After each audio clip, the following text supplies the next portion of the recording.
Welcome to the Videntis podcast, everyone. It's March 7th, 2025, and boy, do we have a lot to unpack today. We're diving into some pretty major international news today with some pretty big implications for everybody. So if you're a news junkie like me, buckle up because we're going to get into it. Yeah, there's certainly a lot going on. Should we start with the U.S.-China trade war?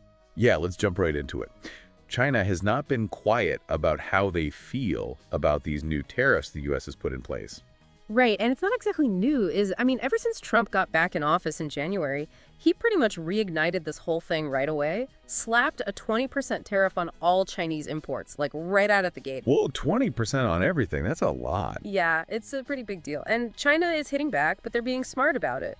Instead of just, putting tariffs on everything, they're focusing on key U.S. exports, things like chicken, pork, soybeans. So going right for the American farmers. Exactly. It's strategic, right?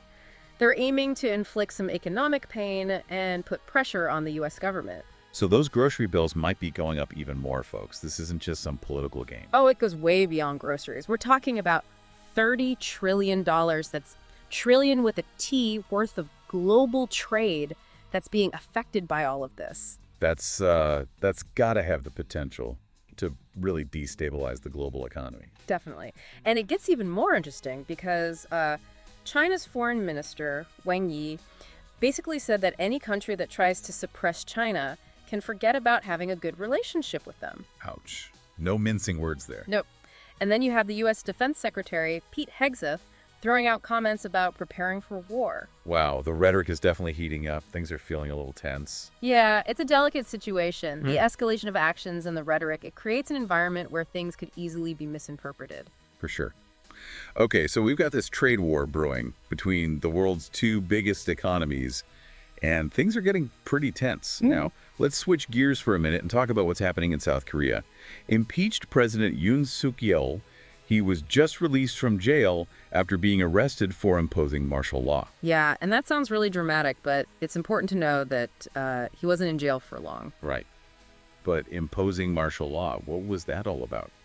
So basically, Yoon, he was trying to counter the opposition, the Democratic Party. He felt like they were undermining him. So he declared martial law, which basically gives the military control.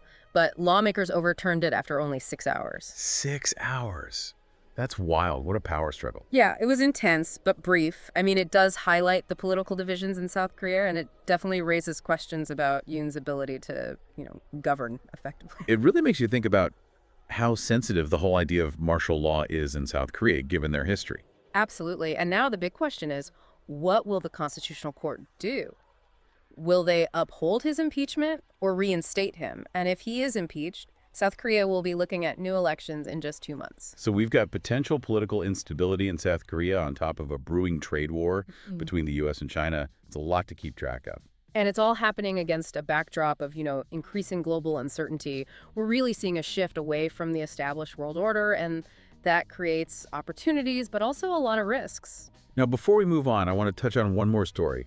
It seems smaller in scale compared to these global events, but it actually has some pretty big implications.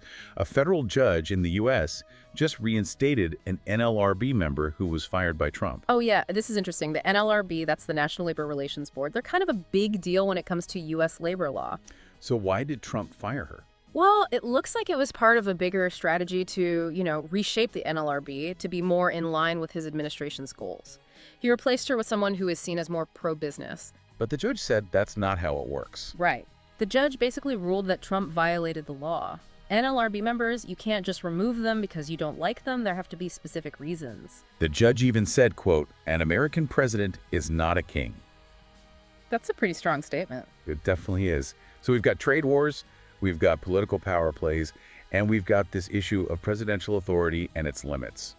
A lot to unpack here. And it all kind of ties together in a way, right? How might this U.S.-China trade war impact South Korea? Could this NLRB ruling have ripple effects on other agencies? There's a lot to think about.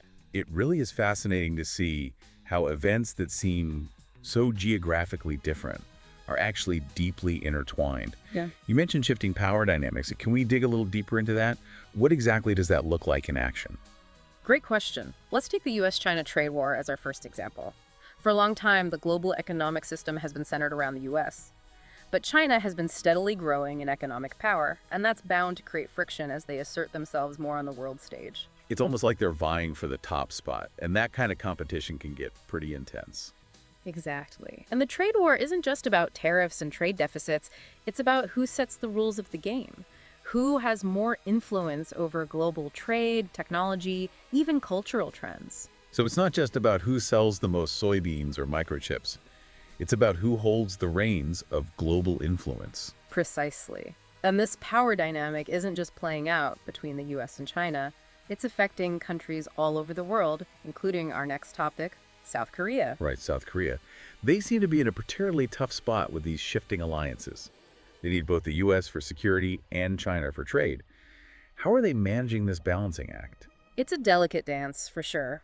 They're trying to maintain good relationships with both superpowers while also trying to assert their own independence. And that must be incredibly difficult, especially with the added pressure of their internal political struggles. I mean, an impeached president, martial law, potential new elections, that's a lot of instability. It is, and it makes it even harder for them to navigate these complex geopolitical waters. If their government is in turmoil, it weakens their position on the world stage and makes them more vulnerable to outside pressures. It's a reminder that domestic politics and international relations are deeply intertwined.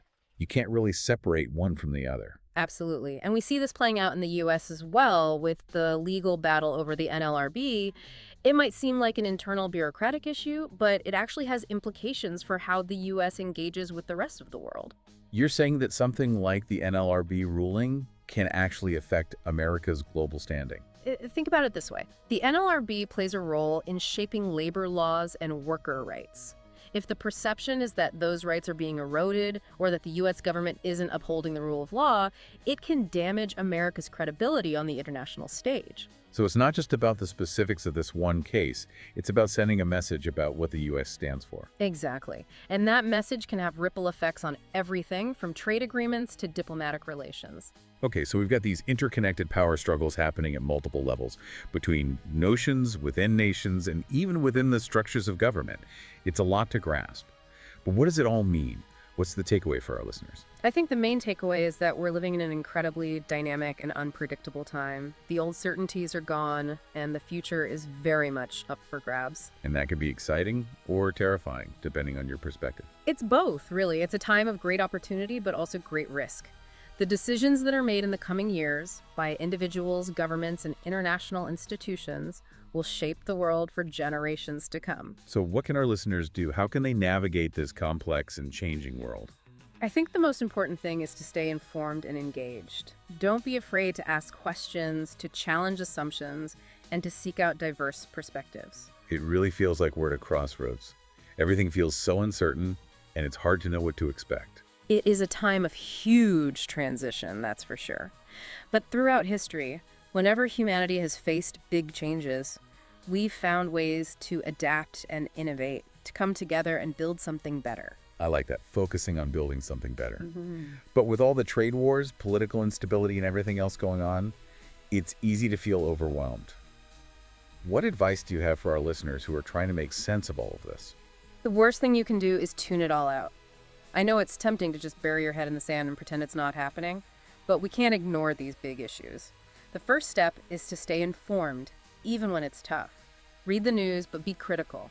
Find sources you can trust, and don't just accept everything at face value. Yeah, with so much information out there, Yeah. it's hard to know what to believe sometimes. Exactly. You've got to develop those media literacy skills, Learn how to spot bias, how to evaluate sources, and how to think critically about everything you read and hear. So stay informed, be critical. What else can we do? Don't underestimate the power of talking to each other. Have conversations with people who have different viewpoints. Really listen to what they have to say, even if you don't agree. We learn so much from each other, and we're more likely to find solutions when we work together. I love that. It reminds me that we're not alone in this. We're all connected, and we have to work together to create the kind of future we want. That's the spirit. And don't forget to take care of yourself, too. These are stressful times, so make time for things that bring you joy, spend time in nature, do things that help you relax and recharge. You can't pour from an empty cup, right? That's so true. It's easy to get caught up in the chaos and forget to take care of ourselves. This has been an incredibly insightful conversation. I really appreciate you sharing your expertise with us today. It was my pleasure. And to all our listeners, thanks for joining us on this deep dive into, well, everything. Keep asking questions, keep learning, and keep the conversation going. You can find us online using #Videntis Podcast. We'd love to hear your thoughts. Until next time, stay curious, stay engaged, and stay hopeful. We can do this together.